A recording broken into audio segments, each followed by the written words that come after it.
নাসিরউদ্দিন পাটোয়ারি কিন্তু সে প্রতিদিন ঘুম থেকে উঠে একটা করে মব সৃষ্টি করে। তো এখন আমরা দেখতেছি যে যেখানে Tarique Rahman family card farmers কার্ডের কথা বলতেছেন, সেখানে জামায়াত ইসলামী বলতেছে হলো জান্নাত কার্ডের কথা। তো এই জান্নাত কার্ডের যে থিম, এখন তারা তো ওই 10 দলীয় জোটের মধ্যেই গেছে। তার মধ্যে দেখেন এনসিপির মধ্যেও অনেকে আছে যাদের চেতনা জাগ্রত, তারা কিন্তু সেখানে আপোষ করেন নাই, তারা কিন্তু স্বতন্ত্র ইলেকশন করছেন।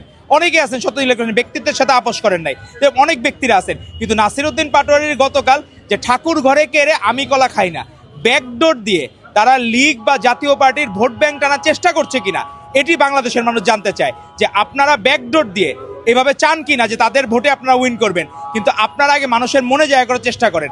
আমার মনে হয় সে যে কথাবার্তাগুলা বলে, সে মনে হয় হঠাৎ করে হাইপার থাকে, হুট করে ঘুম থেকে উঠে মানুষজন মনে হয় আগের রাতের সব ঘটনা ভুলে যায়। তো এরকম তার অবস্থা হয়েছে, সে প্রতিদিন ঘুম থেকে উঠে একটা করে মব সৃষ্টি করে।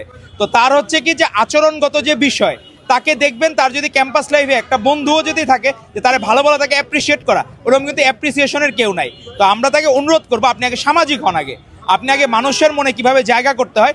যেমন ওসমান হাদি, সেও কিন্তু ঢাকাতের একজন প্রার্থী ছিলেন, কিভাবে মানুষের মনে জায়গা করে নিছেন তার ভালো কাজের মাধ্যমে, তার কর্মের মাধ্যমে।